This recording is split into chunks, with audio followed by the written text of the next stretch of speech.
Dominant Protector. Credit to the author. 1971-80. Ang mga pangalan po na nandito ay galing sa mga name generator. Kaya kung meron man pagkakatulad sa mga pangalan ng totoong tao o lugar, ito ay tunay na hindi sinasadya. Ang Hidden House ay masasabi mong isang medikal na noble house, at ang katotohanan na ang isang anak ng bahay ay nagawa mong tumuon sa klase ni Boss Bay, lalo na ang isang tulad mo na si Pancho, na nakatitig sa tuktok ng kanyang ulo na ginawa ni Terence na pakiramdam na si Boss Bale ay hindi ordinaryong tao. Sa isang maliit na bayan malapit sa lungsod ng Stonegate, sa isang Marangyang Manor, ang dalawang magkapatid ay nakaupo sa harap ng computer desk sa study room, paulit-ulit na nagpe-play ng video. Ang dalawang magkapatid na ito ay ang 2 taong nakilala ni Terence habang papunta sa lungsod ng Skyfall sakay ng Ferrari. Kuya, wala pa ring balita. Napakabagal ng pag-check sa may-ari ng plaka. Hindi rin ganoon kaganda ang mga information channel ng ika-9 na titohan. Ang taong nagsalita ay ang nakababatang kapatid sa Ferrari, Rosie, habang ang driver ng Ferrari ay ang nakatatandang kapatid na lalaki, Jepoy Han. Ang ika-9 na tiyuhin Han ay palaging namamahala sa pagtatago ng mga channel ng impormasyon ng pamilya Han. Ang katotohanan na wala pa kaming naririnig mula sa kanya ay hindi nangangahulugan na ang kanyang mga channel ay masama, ngunit ang may-ari ng kotse ay hindi isang ordinaryong tao. Si Jepoy ay isa sa mga tagapagmana ng kasalukuyang henerasyon ng nakatagong pamilya ng Han. Mas malinaw niyang nakita ang mga bagay at nakita niya ang problema sa isang tingin. Kuya, kung hindi ordinaryong tao ang may-ari ng sasakyan, tutulungan pa ba niya tayong sumali sa karera? Tanong ni Rosie, medyo nag-aalala. I don't know, but we'll have to see which side he's from first. Kung hindi naman siya galing sa Hidden House, as long as we offer him enough benefits and sincerity, walang problema. Sabi ni Jepoy. Oh, si Rosie ay kapatid ni Jepoy, kaya napakalapit niya sa Jepoy sa tagong pamilya ng Han. Hidden House Han ito ay isang nakatagong bahay na pinananatiling mababa ang profile, at gumawa lang sila ng pangalan para sa kanilang sarili sa nakalipas na 10 taon. Ang pinuno ng bahay Han ay isang solo practitioner, sa unang bahagi pa lamang ng klase ng Mystic, ngunit 15 taon na ang nakalipas, nakakita siya ng isang sinaunang pagkasira at nakakita ng isang gintong tableta doon. Matapos itong ubusin, ang kanyang lakas ay tumaas mula sa Mystic hanggang Earth class, at kasama ang lahat ng mga kayamanan na nakita niya doon, ang matandang lalaki ng bahay na si Han, isang solong practitioner, ay hindi makakapantay sa Hidden House Han. Matagumpay siyang naging miyembro ng Hidden House. Gayunpaman, ang Hidden House Hans Foundation ay napakababaw pa rin. Maliban sa matandang Earth class, ang pangalawang henerasyon ng bahay ay nasa pinakamistikong klase, habang ang ikatlong henerasyon ay kaawa-awang Golden class. Kung hindi dahil sa sinaunang kayamanan, at ang katotohanan na ang Hidden House Committee ay kakabuo pa lang, na nagpapahintulot sa House Han na maging miyembro ng Hidden House. Gayunpaman, naunawaan ng matandang Han na masyadong mababaw ang foundation ng kanyang pamilya. Kung ang isang lumang nakatagong bahay ay nakuha ang kayamanan mula sa mga sinaunang guho, hindi lamang sila dapat mag-alala, maaari pa silang maging isang sinaunang bahay. Kahit na wala silang Sky Class, mayroon silang Earth Class Late Phase Peak. Ayon sa kasunduan sa pagitan ng mga sinaunang sekta at mga bahay, ang Sky Class Masters ay hindi pinayagang lumaban ng kusa, kaya medyo ligtas ang Earth Class Late Phase Peak. Ngunit iba ang pamilyang Han na natiling mababa ang kanilang profile sa lahat ng mga taon na ito, hindi nakikilahok sa pagsusulit sa Ice Palace o sa Elder Council of the Hidden House Council. Ang kailangan lang nilang gawin ay magpahinga at palakasin ang kanilang lakas kapag nagkaroon na sila ng Earth Class Late Phase Peak o kahit na Sky Class, iyon ang araw na sila ay ungat. Siyempre, sa mga paghihigpit ng Hidden House Council, walang ibang noble house ang nakagawa ng kahit ano sa bahay niya sa lahat ng mga taon na ito, ngunit kamakailan lang, nakarinig ng masamang balita ang matandang lalaki, ang dakilang elder ng council ay nawawala. Tungkol naman sa mga tagong bahay, nagsisimula na rin silang hindi mapakali. Bagamat wala pa silang balak na lumipat sa Hidden House Han, gumagawa na sila ng mga kakaibang mungkahi at kahilingan. At iyon ay ang pagdaraos ng ilang mga kompetisyon sa Hidden House Summit. Iba rin ang kompetisyon. May mga martial arts competitions, resistance competitions, strength competitions, at kahit na mga car competition. Sa bawat laban, bawat tagumpay ay kukuha ng kayamanan bilang taya. Masasabi ng sinumang may mata na ang laban na ito ay para sa mahihinang pamilya ng Han. Ang Hidden House Han ay sadyang napakahina, hanggang sa puntong hindi man lang sila manalo ng kahit isang laban. Gayunpaman, ang mga laban na ito ay malawak ang saklaw at tila patas, kaya kahit na alam ng Hidden House Han na ang ibang mga marangal na bahay ay hindi maupo at gustong nakawin ang kanilang mga kayamanan, hindi sila maaaring tumanggi. Kung tumanggi silang dumalo sa Hidden House Summit, ito ay katulad ng pagbibigay ng kanilang mga karapatan bilang isang tagumpay. Kung wala ang proteksyon ng titulo ng Hidden House, kahit na ang Hidden House Committee ay hindi na mag-aalaga sa kanilang buhay at kamatayan. Sa oras na iyon, ang mga nakatagong bahay na ito ay tiyak na gagawa ng kanilang paglipat sa Hidden House Han isa-isa. Gayunpaman, ito ay isang patay na dulo. Kahit na alam nila na magkakaroon ng mga pagkalugi, tiyak na kailangan nilang maglabas ng ilang magagandang kayamanan. Gayunpaman, sa ilalim ng gayong mga pangyayari, ang nakatagong pamilya ng Han ay maipit lamang ang kanilang ilong at tanggapin ito. Sino ang nagtanong sa kanilang sariling lakas na maging napakahina? Nang makita ang kakayahan ni Terence sa pagmamaneho kung nagkataon, nagpasya si Jepoy na subukan ito bilang huling paraan. Kung maaari silang manalo ng isang laban, kahit isa lang, ito ay magdadala ng pagmamalaki sa pamilyang Han. Ito ay mas mahusay kaysa sa matalo sa lahat ng iba pang mga laban, kahit na ang pamilya Han ay kailangang magbayad ng isang tiyak na presyo. Kung tutuusin, ito ay isang bagay ng nakatagong mukha ng pamilya Han. Habang nagsasalita siya, tumunog ang cellphone ni Jepoy.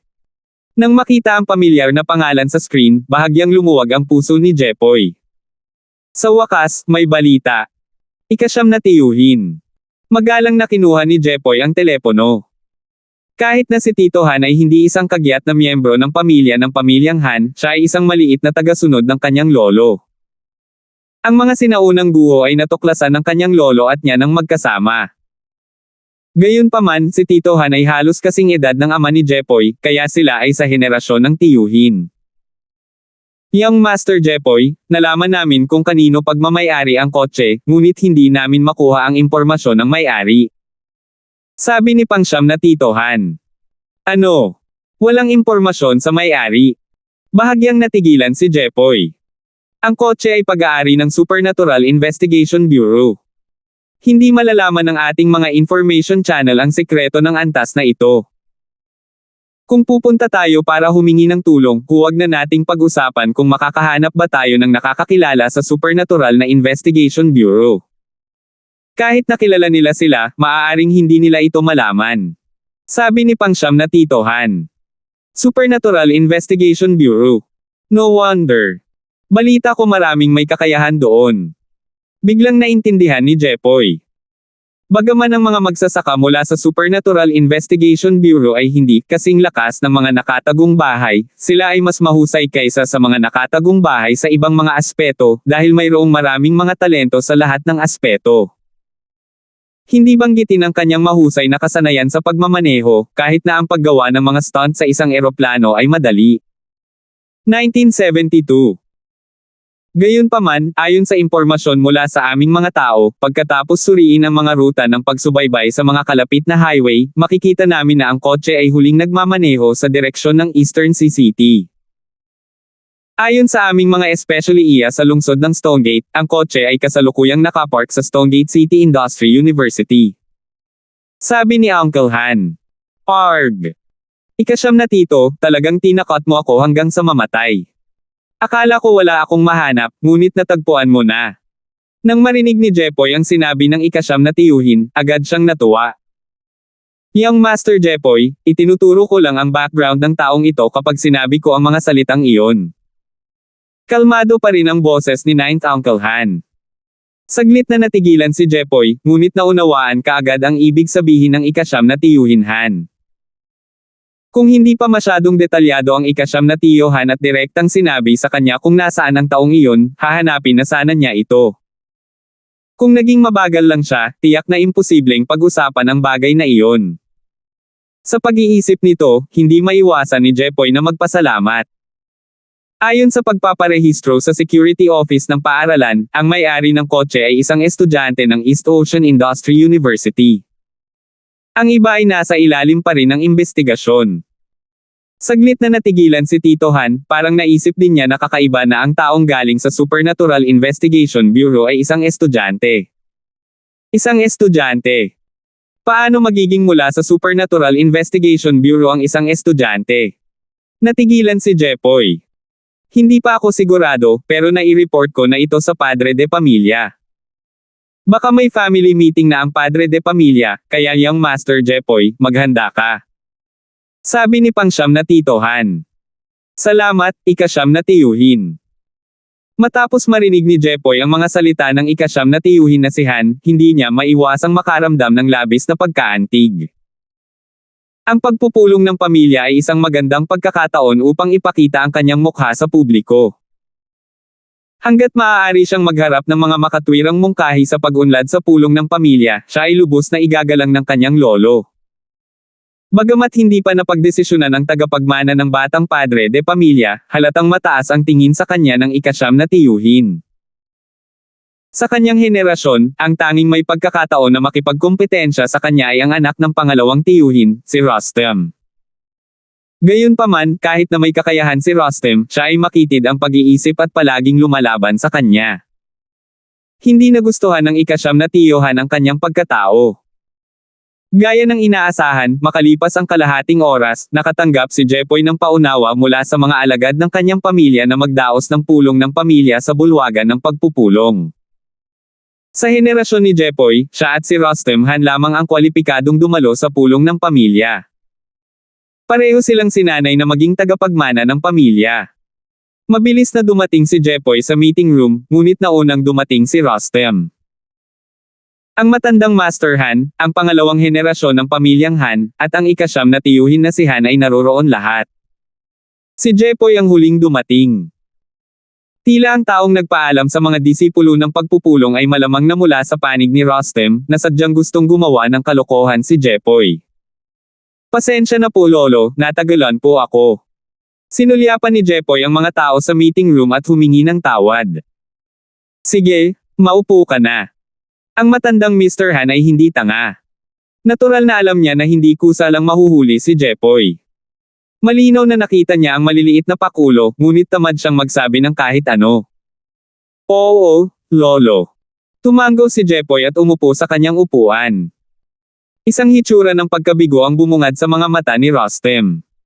Huli na dumating si Jepoy, ngunit hindi nagalit ang kanyang lolo. Ito ang nagparamdam sa kanya na parang nasayang ang kanyang pagsisikap. Lil, po, nabalitaan ko sa tiyuhin mong si Han Gio na nakahanap ka ng isang napakahusay na driver, at gusto mo siyang sumali sa Hidden House Summit para sa Hidden House Han. Totoo ba yon? Tanong ni Lolo Han pagkaupo ni Jepoy. Oo, lolo. Tumango si Jepoy at sinabi sa kanya ang tungkol sa Grand Cherokee na nakita niya sa highway. Pagkatapos nito, idinagdag niya, Lolo, iniisip ng apo mo na kung maaari, dapat nating isali ang taong ito sa karera para sa atin kahit na ano. Kung hindi, natatakot ako na baka hindi manalo ang natatagong pamilya namin sa huli. Ito ay may kinalaman sa mukha ng aming nakatagong pamilya ng Han. Hindi masama. Ang matandang Mr. Han ay tumango bilang pagsang-ayon at sinabing, si Xiao po ay hindi lumabas ng walang kabuluhan sa pagkakataong ito, palaging iniisip ang mga interes ng pamilya ito ang dapat matutunan ng bawat miyembro ng Hidden House Han. Sa nakatagong bahay na summit na ito, ang aming nakatagong bahay ay orihinal na walang pag-asa, ngunit kung maimbitahan ni Xiao po ang taong ito, kung gayon para sa amin, maaari kaming magligtas ng ilang mukha at hindi mawawala ng labis. Ikasyam na kapatid, naimbestigahan mo na ba ang background ng taong ito? Sabihin mo sa amin, at titingnan namin kung paano namin siya maimbitahan. Oo. Tumango ang ikasyam na tiyuhin at sinabi sa lahat ang resulta ng nakaraang imbestigasyon. Little po, ano sa tingin mo? Dahil ikaw ang may ideyang ito, ano sa tingin mo ang dapat nating ialay kapalit ng taong ito na makipagkompetensya para sa atin? Tumingin si Lolo Han kay Jepoy at nagtanong. Lolo, Dahil ang taong ito ay mula sa Supernatural Investigation Bureau, sa palagay ko hindi siya magiging interesado sa mga ordinaryong benepisyo. Sa tingin ko, hanggat maaari nating imbitahan ang taong ito, kahit na kailangan nating ibigay sa kanya ang mga kayamanan na nakuha natin pagkatapos manalo, sulit ito. Sabi ni Jepoy. Kuya, tanga ka ba? Ang kayamanan pagkatapos manalo. Hindi lang yaman ng pamilyahan natin, bawat pamilyang kasali ay maglalabas ng kayamanan para pastahan. Sa pagkakataong iyon, makukuha niya ang kayamanan ng lahat ng pamilya. Hindi mo ba naisip na napakaganda ng kondisyong ito? Hindi na hinintay ni Rostem na matapos si Jepoy at malamig na sumagot, o nakikipagsabuatan si Kuya sa mga tagalabas para kunin ang mga benepisyo ng pamilya namin. Aagawin ko ang mga interes ng pamilyang Han. Tumingin si Jepoy kay Rostem na may kalahating ngiti at sinabing, alam mo, kung hindi natin siya inimbitahan, siguradong matatalo tayo sa karera. Sa background ng aming pamilya, hindi kami karapat-dapat sa kanyang atensyon. Estudyante pa lang siya. Kahit kamag-anak siya ng Supernatural Investigation Bureau, karangalan namin na humingi ng tulong sa kanya. Pagdating ng panahon, ibibigay na lang namin sa kanya ang isa sa mga kayamanan ng aming pamilya ng Han, at masunurin siyang tutulong. Malamig na bumantong hininga si Rostem at sinabing, bagamat ang aming nakatagong pamilya ng Han ay hindi itinuturing na isang nangungunang nakatagong pamilya sa mga nakatagong pamilya, kahit na ang supernatural na koanihan ng pagsisiyasat ay kailangang bigyan kami ng mukha. Tama si Rostem tungkol dito. Kung ibibigay natin sa kanya ang lahat ng kayamanan, ang pamilyahan ay nasa malaking kawalan. Malaking bagay na ang bigyan siya ng isang kayamanan. Tumango si Old Master Han bilang pagsang-ayon kay Rostem. Lolo, kung hindi mo maipakita sa akin ang iyong sinseridad, hindi ko magagarantiya na maimbitahan ko siya. Bumantong hininga si Jepoy. Kailangang maging mapurol muna siya. Sa ilang kadahilanan, nadama ni Jepoy na ang taong nagmamaneho ng Grand Cherokee ay hindi isang taong madaling kausap, at hindi isang taong madaling maimbitahan. Kuya, kung sa tingin mo ay limitado ang iyong kakayahan, pagkatapos ay ipaubaya mo sa akin ang bagay na ito. Pupunta ako at anyayahan siya. Ginagarantiya ko na ito ay gagawin. Tinapik ni Rostem ang kanyang dibdib at nangako. 1973. Oh! Lumingon ang matandang Mr. Han kay Rostem at nagtanong. Malamig na tumawa si Rostem, magdadala ako ng Mystic Late Face Pick, hindi siya matatakot hanggang mamatay. Kung hindi mo siya bibigyan ng anumang benepisyo, masunurin siyang lalapit at tutulong. Maaari tayong gumamit ng mga pagbabanta at pangako. Carrot plus stick. Dahil sinabi ni Little Rostem, ipaubaya natin ang bagay na ito kay Little Rostem. Walang pakialam na sabi ni Old Master Han. Ibinuka ni Jepoy ang kanyang bibig, ngunit sa huli, sumuko siya. Kahit anong tingin niya rito, pakiramdam niya ay hindi ganoon kadali ang kabilang partido. Dahil may paraan si Rostem, hahayaan na lang niya itong gawin ang gusto niya. Hindi siya sasali. Oo. Lolo, huwag kang mag-alala, gagawin ko itong mabuti. Nang matapos magsalita si Rostem, lumingon siya kay Ninth Uncle Han at nagtanong, Ninth Uncle, nalaman mo na ba ang pangalan ng tao? Wala pang balita. May branch din ng pamilya namin ng pamilya na nag-aaral sa East Ocean Industry University. Tinanong na namin sila na alamin ang may-ari ng Grand Cherokee. Dapat may balita sa lalong madaling panahon, sabi ng ika-siyam na tiyuhin Han. Habang nag-uusap sila, tumunog ang telepono ni siyam na Uncle Han. Kinuha ng ika-siyam na tiyuhan ang telepono at nagsabi ng ilang salita, ngunit nagbago ang kanyang ekspresyon at naging lubhang kakaiba. Sige, nakuha ko na, sabi ng ika-siyam na tiyuhin pagkaraan ng mahabang panahon. Ipagpatuloy ninyo ang inyong investigasyon. Kumusta, ika-siyam na kapatid? Anumang balita? Hindi maiwasang magtanong ng matandang Mr. Han nang makita ang kakaibang ekspresyon ng ika-siyam na Tito Han. Oo, Master, may balita. Tumango si ika-siyam na tiyuhin at sinabing, ang estudyanteng ito ay tinatawag na Terence, siya ay isang first-year medical student sa East Ocean Industry University. Oh, Terence? Isang freshman? Alam ko. Hahanapin ko siya saglit, tumango si Rostem. Young Master Rostam, ang taong ito ay tinatawag na Terence. Inulit ng ikasyam na titohan ang pangalan at binigyang diin. Terence, Terence. Ah, Terence iyon.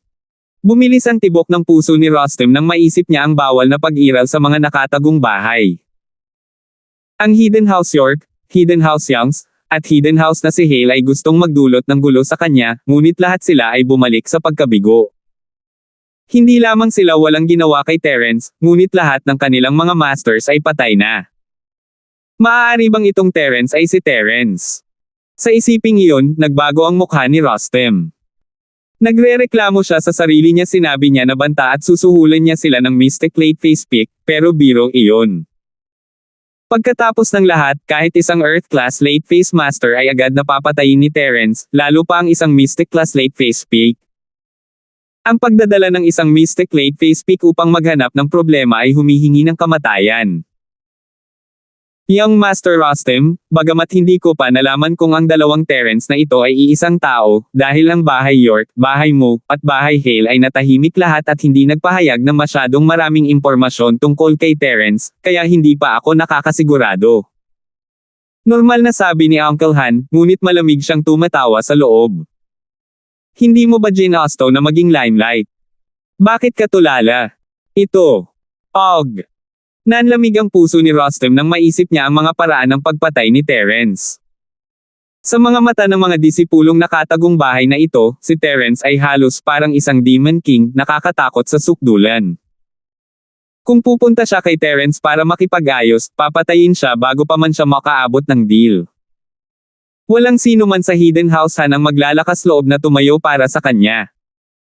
Maging ang Hidden House York, Hidden House Hale, at Hidden House na dinanas mo sa katahimikan, not to mention the Hidden House Han. Ikalawang kapatid, nalaman mo na ang tungkol sa impormasyon ng taong ito. Kailan mo siya hahanapin? Natagpuan din ito ni Jepoy na lubhang nakakatawa. Nasaan ang kay-abangan kanina? Nang marinig nila ang kanyang pangalan, agad silang napatulala. Ito. Kuya, limitado ang kakayahan ko. Sa tingin ko mas mabuti kung pupunta ka. Tutal, ikaw ang nakahanap ng taong ito, kaya mas makatwira na pumunta ka. Hindi nang ahas si Rostam na pumunta. Maliban na lang kung ayaw na niyang mabuhay, hindi ba't humihingi lang siya ng kamatayan sa pamamagitan ng pakikipagayo sa marahas na Terence na iyon. Pula at puti rin ang mukha ng matandang Mr. Han. Isa lang itong sampal sa mukha. Gayunpaman, wala siya sa mood na magalit. Kung ang Terence na ito ay talagang si Terence, ang paghiling kay Rostam na hanapin siya ng hindi nalalaman ay kapareho ng paghiling sa Hidden House Han na ligawan ang sarili nilang kamatayan. Ang Hidden House Committee ang namamahala sa pag-aayos ng mga patakaran sa pagitan ng mga nakatagong bahay, ngunit si Terence ay walang gaanong masasabi sa karaniwang mundo. Kung gusto ni Terence na sirain ang Hidden House Han, hindi ito magiging mahirap, at kapag dumating ang oras na iyon. Sa pag-iisip nito, biglang bumuhos ang malamig na pawis sa katawan ni Lolo Han. Sinabi niya sa Jepoy, "Little Po has foresight. Hindi kami nagmamadaling kumilos. Kung hindi, kung talagang gagawin natin ang maliit na sinabi ni Rostam, ang mga kahihinatnan ay hindi maiisip." Hindi pa sapat ang pagiging mature ni Rostam. Si Rostam ay labis na hindi nasisiyahan. Malinaw na sumang-ayon ka sa mungkahi ko ngayon at hiniling mo pa sa akin na magdagdag ng mga carrot at steak. Ngayon, sinasabi mo na hindi ako mature. Lubhang nalulumbay ito. Gayunpaman, hindi siya naglakas loob na pabulaanan. Kung gagawin niya, hindi ba't katumbas ito ng pagpapahiya sa kanyang lolo? Kaya naman, wala siyang choice kundi tiisin ito. Oo, lolo. Tama ka, malungkot na sabi ni Rostam. Little Po, you should talk to Terence about this. Kahit anong paraan ang gamitin natin, kahit na gusto pa niya, kailangan natin siyang kunin. Hanggat pwede siyang maging kaibigan ng Hidden House natin Han, hehe, the other hidden noble houses will have to think twice before trying to touch US. Nakita pa ng matandang Han. Siya ay snobbish, ngunit siya rin ay lubhang tuso. Kung hindi, ang Hidden House Han ay magiging napakahina, ngunit kaya pa rin nilang tumayo ng napakaraming taon. Ang matandang lalaki na si Han ay may ilang mga trick sa kanyang manggas. Kung hindi dahil sa sinabihan niya ang kanyang mga miyembro ng pamilya na maging low profile at huwag lumabas para manggulo o kumita ng pera, ang mga nakatagong bahay ay nakahanap na ng dahilan para harapin ang hidden house Han noong unang panahon. Ngunit mas gugustuhin ng matandang Han na maupo at kainin ang bundok na walang laman kaysa hayaan ang iba na makahanap ng magagamit laban sa kanya. Ito ang kanyang karunungan. At kaya, nakita niya ang pag-asa kay Terence. Bagamat si Terence ay isang jinx at may sama ng loob sa maraming nakatagong marangal na bahay, ang paglapit sa kanya ay mangangahulugan ng pagkakasala sa bahay ni York, sa bahay ni Hale, at sa bahay mo. Ngunit hindi yun ang nangyari kahit na walang koneksyon si Terence, ang mga marangal na bahay na ito ay nagkikimkim pa rin ng masamang intensyon patungo sa Hidden House Han. Kung gusto nilang harapin ang Hidden House Han, maaari rin silang makipag-ayos kay Terence kasama si Terence doon, baka makakuha ng mas maraming breathing space ang House Han. Kung nakikita ito ng matandang Han, makikita rin ito ng ibang mga miyembro ng House Han. Tumango silang lahat tama si Han. Sa suporta ni Terence, hindi bababa sa bahay Han ay hindi nasa anumang panganib sa ilang sandali. Bukod pa rito, maaaring manalo pa si Terence sa ilan sa iba pang mga kompetisyon sa Hidden House Summit, at mas magiging maluwalhati iyon para sa House Han. 1974. Oo, Lolo, basta't sinabi mo. Hanggat kaya natin siyang bayaran, hindi tayo dapat matakot na hindi siya darating. Sabi ni Jepoy. Pagkatapos ng tanghalian, tumingin si Terence sa estranghero sa kanyang harapan at kumunat ang noo. Sigurado siyang hindi niya talaga kilala ang taong ito, ngunit nakaharang ang taong iyon, na ikinaasar niya. May sasabihin ka ba? Mahinang tanong ni Terence. Excuse me. Ikaw ba si Mr. Terence? Pinigilan ng tao si Terence, ngunit ang kanyang tono ay napakagalang. Oo, ano ang problema?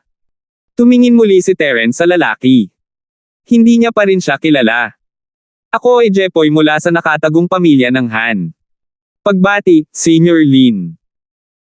Kinuyam ni Jepoy ang kanyang mga kamao at sinabi, gamit ang karangalan na titulo ng isang tao mula sa mundo ng martial arts. Ang nakatagong pamilya ng Han.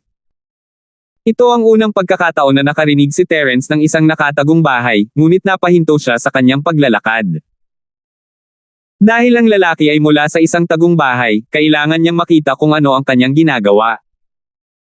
Maliit na pamilya lang, normal lang na hindi mo pa ito narinig. Mapait na ngumiti si Jepoy. Hidden House Han wala talagang masyadong pangalan. Malamang hindi pa ito narinig ni Terence. Oh, sabihin mo sa akin kung bakit ka nandito. Walang pakialam si Terence kung galing siya sa maliit o malaking pamilya. Senior Linford, hindi ako magpapatalo. May kailangan ako ng tulong mo. Sabi ni Jepoy. Hindi ako interesado, wala akong oras. Hindi man lang narinig ni Terence ang Hidden House Han noon, kaya wala siya sa mood na tumulong. Senior Linford, pakihintay. Ang aming pamilya ng Han ay minsang nakakuha ng isang sinaunang pagkasira na may maraming kayamanan. Kung matutulungan mo kami, maaari kaming pumili ng anumang kayamanan bilang gantimpala. Alam ni Jepoy na hindi niya kayang makipaglaro sa mga taong tulad ni Terence. Kailangan niyang sabihin ang lahat para makuha ang pabor ni Terence. Kung hindi, hindi magkakaroon ng pasensya si Terence na mag-aksaya ng oras sa kanya. Isang sinaunang pagkasira. Huminto si Terence at lumingon kay Jepoy, nag-isip sandali. Natural na alam ni Terence kung ano ang sinaunang pagkasira. Sinasabing ang mga sinaunang sekta at pamilyang Maharlika ay naging higanti ng mundo ng martial arts dahil nakakita sila ng sinaunang kasiraan. Nagulat si Terence na natagpuan din ng Hidden House Han ang isang sinaunang guho. Natagpuan nila ang isang sinaunang pagkasira, at ito ay isang maliit na pamilya. Hindi kilala kahit sa mga tagong bahay. Ngunit, kahit na hindi alam ni Terence ang dahilan, ang mga kondisyon ni Jepoy ay naging interesado kay Terence. Ang mga materyales sa sinaunang mga guho ay maaaring purong dilaw na jade, kulay na bakal, o asul na kristal na pulbos. Tama. Tumango si Jepoy. Siguro kung may oras si Senior Linford. Umupo tayo at pag-usapan ito ng detalyado. Sige, punta na tayo sa cafeteria. Hindi pa ako naglo-lunch. Sabi ni Terence. Senior Linford, nakapag-book na ako ng table sa kalapit na hotel. Sana mabigyan ako ng karangalan ni Senior Linford.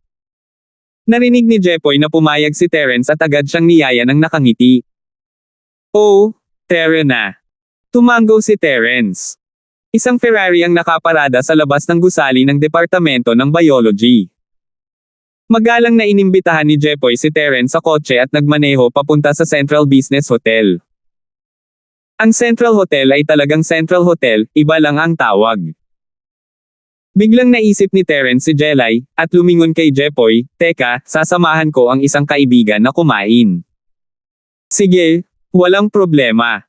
Natural, hindi siya pinagdudahan ni Jepoy. Kung mas casual na kumilos si Terence, mas malamang na magtagumpay ito. Tinawag ni Terence si Jelay, at dahil kakain na rin siya, sinabihan siya ni Terence na pumunta sa pribadong silid na na-reserve ni Jepoy. Terence, bakit ka pumunta dito para tanghalian? Hindi inaasahan ni Jelay ang biglaang pagbisita ni Terence, ngunit naghinala siya nang makita niyang may kasama siyang tagalabas. Ito siguro ang girlfriend ni Senior Linford. Hello, Senior? Ako si Jepoy, mula sa Hidden Hand family. Magalang na sabi ni Jepoy. Yung Hidden Hand family. Hindi alam ni Terence ang tungkol sa Hidden House Han, ngunit si Jelay, bilang isang taong mula sa Noble House, ay alam ang lahat tungkol dito. May pagkaunawa siya sa kasaysayan ng bahay Han. Kahit na ang Hidden House Han ay isa sa mas mahinang nakatagong bahay, laban sa araw ng bahay, napakalaking puwersa pa rin sila. Ngunit ang hindi inaasahan ni Jelay ay tinawag siyang senior ng miyembro ng Hidden House Han. Ito ba ay ginagawa ni Terence? Oo, ako ang panganay na anak at apo ng Hidden Hand family. Sa ngalan ng Hidden Hand family, gusto kong humingi ng tulong sa inyo. Magalang na paliwanag ni Jepoy. Sige, ihain mo muna ang mga pinggan. Nagugutom na ako. Mag-uusap tayo habang kumakain. Inip na ikinaway ni Terence ang kanyang kamay, naputol ang Jepoy. Oo, Senior Linford, kukunin ko ang waiter na maghain ng mga pinggan. Habang sinasabi ito ni Jepoy, tumalikod siya at lumabas ng private room. Pagkatapos ay inutusan niya ang waiter na ihain ang mga pinggan. Sa oras na ito, hininaan ni Jelay ang kanyang boses, nagulat. Bakit kanya tinawag na senior? Kailangan ko pa ng tulong mo. Sino ang nakakaalam? Pakinggan natin ito mamaya. Walang pakialam na sabi ni Terence. Napakabilis, bumalik si Jepoy at magalang na umupo, nagbuhos ng tsaa para kina Terence at Jelay. Sige, sabihin mo sa akin kung ano ang problema bago ihain ang mga pagkain. Sabi ni Terence. Ganito, Linford. Mabilis na sinabi ni Jepoy kay Terence ang lahat tungkol sa Hidden House Summit, ang kompetisyon, at ang pagkakita sa lumilipad na sasakyan ni Terence sa highway. Hidden House Summit. Ito ang unang pagkakataon na narinig ni Terence ang isang bagay na tulad nito, ngunit sa pag-iisip tungkol dito, kung ang mga Noble House ay magkakaroon ng kanilang Noble House meeting, hindi nakakagulat na ang mga nakatagong bahay ay may kanilang mga Hidden House peak. Tila ito ay isang kompetisyon sa pagitan ng mga nakatagong bahay, sa madaling salita, kung ako ang mananalo sa karera para sa iyo, lahat ng mga premyo ay sa akin, at maaari din akong pumili ng anumang kayamanan mula sa treasure vault ng pamilya Han. Hindi mo ba nararamdaman na ikaw ay dehado? Oo, ako nga. Tumango si Jepoy at sinabing, syempre. Sana hindi lang ito isang deal, kundi simula ng pagkakaibigan. Taos puso akong umaasa na ang nakatagong pamilya ng Han ay maaaring maging kaibigan ni Senior Linford. Kaya, hindi mahalaga kung kami ay matalo o hindi. Kung gusto ni Jepoy na makipag-ayos, maaari niyang ibigay muna ang premyo kay Terence, at kung hindi pumayag si Terence, maaari siyang magdagdag ng higit pa. Gayunpaman, nais ni Jepoy na makuha ang pagkakaibigan ni Terence. Matapos niyang malaman na ang Grand Cherokee ay pagmamay-ari ni Terence, nagkaroon siya ng ideyang ito. Purong dilaw na jade, asul na kristal, at kulay na bakal. Ano ang mayroon ka sa nakatagong pamilyahan? Tanong ni Terence. 1975. Purong dilaw na jade. Asul na kristal. Kulay bakal. Inulit ni Jepoy ang mga salita ni Terence, nakasimangot. Pagkaraan ng ilang sandali, sinabi niya ng may pag-aalinlangan, sa palagay ko mayroon kaming kulay na bakal. Ito ay isang material na ginamit sa paggawa ng mga sandata. Ang aming pamilya ng Han ay nakakita ng ilan sa mga sinaunang guho. Sa tingin ko ito ay tinatawag na kulay na bakal, ngunit hindi ako sigurado. Senior Linford, ito ba ay ganoong klase ng makulay na bakal? Tama. Ang iyong Hidden Han clan ay may ganitong bagay. Lumiwanag ang mga mata ni Terence, hindi niya akalain na mahahanap niya ang pinakamahirap na material sa mga kamay ng Hidden House Han. Kung ito ang ganitong uri ng bagay, kung gayon mayroon tayong isa sa ating treasure vault. Gayunpaman, ang manghuhuwad na nimemeke ng mga armas ay matagal nang nawala, at ang paraan ng pamemeki ay nawala din. Wala tayong gaanong gamit para sa bagay na ito. Sinabi ni Jepoy, kung ito ang gusto ni Senior Linford, maaari akong magpasya na ibigay ito sa iyo ngayon din. Sumang-ayon ka man na tulungan ang ating nakatagong pamilya ng Han na lumahok sa kompetisyon o hindi, ay regalo ko ito para sa ating unang pagkikita. Sige, pumayag ako. Tumango si Terence, hindi ka masama. Alam ko kung ano ang iniisip mo, ngunit medyo mahirap para sa akin na protektahan ang bahay Han. Ang aking lakas ay limitado, at kung ang iba pang mga tagong bahay ay dumating para sa iyo, wala akong magagawa. Huwag kang mag-alala, Senior Linford. Ang mga nakatagong bahay ay may kanya-kanyang tuntunin. Kahit na gusto nila tayong harapin, gagamitin nila ang kompetisyong ito para makuha ang ating mga kayamanan. Hindi sila mangangahas na kunin ito ng puwersa. Kaya, hanggat ang Senior Linford ay naninindigan para sa pamilyang Han, kahit sa ngayon, ang mga taong ito ay walang anumang ideya tungkol sa pamilyang Han. Ang kailangan natin ay oras para makahinga. Sabi ni Jepoy. Hindi problema yan. At saka, baka sasali ako sa ilan pang competition na nabanggit mo. Ako ba ang tatanggap ng rewards? Tanong ni Terence. Natural. Tuwang-tuwa si Jepoy. Kung makakapanalo si Terence ng ilang round pa, magandang pagkakataon na ipakita ang lakas ng Hidden House Han, at hayaang makita ng iba pang nakatagong bahay ang lakas ni Terence. Okay, you can go. This is my number. Tawagan mo ako kapag nakatakda na ang oras. Sabi ni Terence habang binigay niya ang phone number niya kay Jepoy. Sige, Senior Linford, ipapakita ko ang kulay na bakal bukas. Sabi ni Jepoy matapos i-down ang number ni Terence. Hindi na kailangang magmadali, ngunit tulungan mo akong malaman ang higit pa tungkol sa purong dilaw na jade at asul na kristal. Sabi ni Terence. Tatandaan ko iyon, Senior Linford. Sabi ni Jepoy. Inihain ang mga pinggan, at tapos na ang Jepoy sa kanyang negosyo. Hindi siya kumagat at tumayo na para umalis. Siya ay isang matalinong tao, at nagpunta upang magbayad ng bayarin. Ayaw na niyang istorbohin pa ang pagkain ni na Terence at Jelay. Nakamit ang kanyang layunin. Hindi mahalaga kung hindi siya kumain, basta masaya si Terence.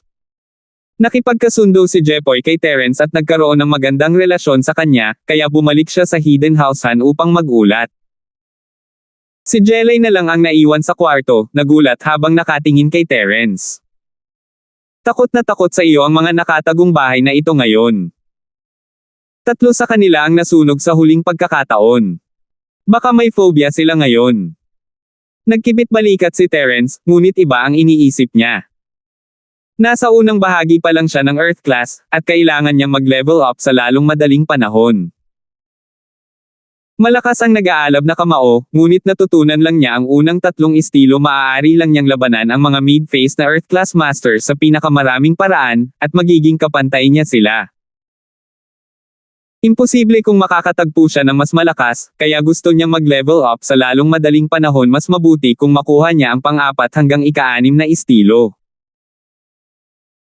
Matapos makita ang kapangyarihan ng kamao ng nagngangalit na apoy, kumpiyansa si Terence na makakalaban niya ang isang huling yugto ng Earth class pagkatapos ng ika-4 hanggang ika-6 na anyo.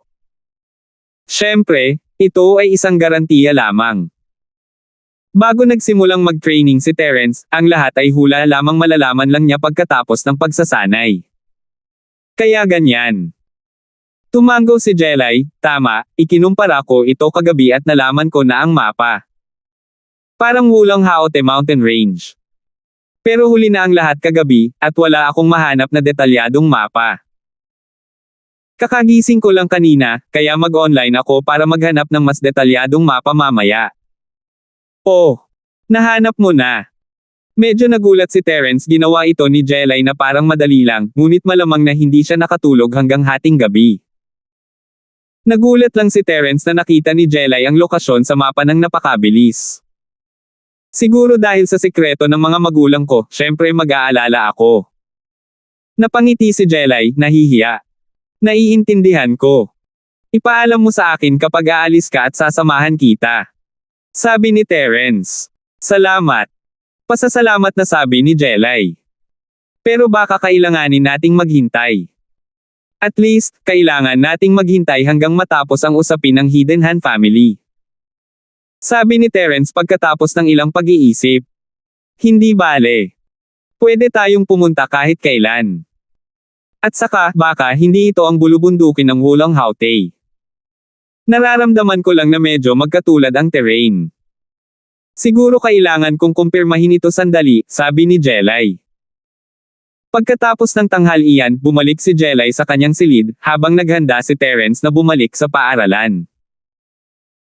Paparana sana siya ng taxi nang makita niya ang isang medyo may edad na lalaki na mabilis na naglalakad palapit sa kanya. Senior Linford, si Young Master Jepoy ang humiling sa akin na maghintay dito at pabulayken ka sa paaralan. Nagpaliwanag ang nasa katanghaliang lalaki bago makapagtanong si Terence. Kung gayon ay umalis na tayo. Tumango si Terence. Hindi niya akalain na magiging maasikaso si Jepoy, nagpapadala ng susando sa kanya pagkaalis niya. Ang nasa katanghaliang gulang na lalaki ay nagmaneho ng Audi A8, at pagkatapos na imbitahan si Terence, hindi na siya nagsalita pa at hinatid si Terence pabalik sa paaralan. Bumalik si Terence sa silid upang makita ang lalaki na nakaupo pa rin sa kanyang mesa na may malungkot na mukha. Matanda Bale, ano ang nangyayari sa iyo? Tumingin si Terence sa kanya, nalilito. Hindi ba nalutas ang problema? Bakit hindi nag-e-ensayo yung lalaki sa mga kaklase niya? Bakit siya nagbubuntong hininga sa kwarto? Kuya Terence, bumalik ka na. Lumiwanag ang mukha ni Wilfred nang makita niya si Terence. Kuya Terence, sinabi ko sa lahat sa klase ang tungkol sa big star na si Zyrene, at talagang natuwa ang lahat ng mabalitaan nila iyon, ngunit si Pancho ay tumalon para guluhin ang mga bagay-bagay. Sinabi niya na si Zyrene ay isang taong hindi pa nagsagawa ng konsyerto sa Eastern City, at hindi nabalitaan para sa kanya na lumahok sa ganitong mga kaganapan. Class, at na sinusubukan kong magselos kay Danica.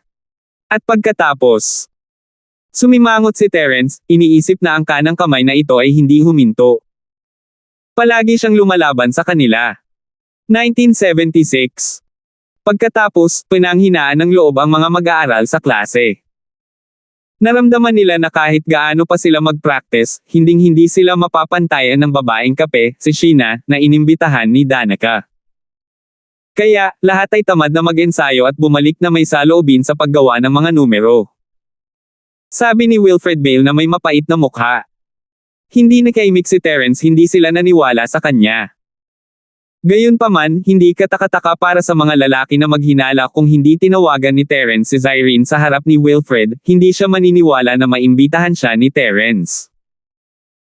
Laging sumasakit ang ulo ni Zyrene, at bihira siyang magsagawa ng mga konsyerto, lalo pa ang mga pribadong kaganapan. Kaya, maraming tao ang nag-aalinlangan noong una, ngunit pagkatapos ng sinabi mong Pancho, wala nang naniwala sa kanya. Itong right coiling tiger ay talagang humihingi ng pambubugbog. Kung hindi dahil sa kawalan ng lakas ni Terence, napilayan na niya ang right coiling tiger. Ngunit nasaktan niya ang bahay ni York, ang bahay ni Hale, at ang isang hindi kilalang master sa likod ng bahay na sikang ayaw pa niyang pakialaman ang hidden house sa iyo, lalo na noong sila ay isang medikal na noble house. Hindi sila maaaring maliitin. Hindi mo siya masisisi. Nagtanong lang siya. Bilang monitor ng klase, hindi naman pwedeng hindi na lang tayo tanungin ng mga kaklase natin, di ba? Kahit na dumating si Zyrene bukas, magsisimula ang party kinabukasan. Ang natitirang kalahating araw ay hindi sapat. Tatawag ulit ako. Gusto siyang sugurin ni Terence para makita kung makakapunta siya ngayon. Narinig ni Wilfred ang mga salita ni Terence at labis siyang nagpapasalamat. Hindi niya akalain na si Terence ay magsisikap na tulungan siya. Dinial muli ni Terence ang numero ni Zyrene, ngunit sa pagkakataong ito ay si Zyrene na ang kumuha ng telepono. Terence, bakit mo ako tinatawagan? Ganito. Ipinaliwanag ni Terence ang mga problema ni Wilfred kay Zyrene at sinabing, hindi ka ba pwedeng pumunta ng mas maaga? Mas maganda kung makapunta ka mamayang gabi. I'm afraid I can't do that. Puno na ang schedule ngayon. Kahit bukas o sa makalawa ay kailangan ko pa ring maglaan ng oras para sa iyo. Sa tingin mo ba napakalibre ko araw-araw? Narinig ni Zyrene ang mga salita ni Terence at medyo inis. Akala ba ng lalaking ito ay nananatili lang siya doon araw-araw, naghihintay ng kanyang tawag? May kasabihan, ang oras ay parang, kunwari lang na wala akong sinabi. Gustong magbiro ni Terence, ngunit naalala niyang hindi pa siya ganoon kalapit kay Zyrene. Pinakamabuting huwag gumawa ng ganoong biro. Vulgar. Narinig ni Zyrene ang mga salita ni Terence at napa-emph. Nagkamali ka. Ibig kong sabihin, ang oras ay parang espongha sa tubig, may tubig na lalabas kung pigain mo ito. Sabi ni Terence. Paano mo malalaman na mali ang pagkakaintindi ko? Kung hindi mo ito naiintindihan ng mali, paano mo malalaman na mali ang pagkakaintindi ko? Tanong pabalik ni Zyrene.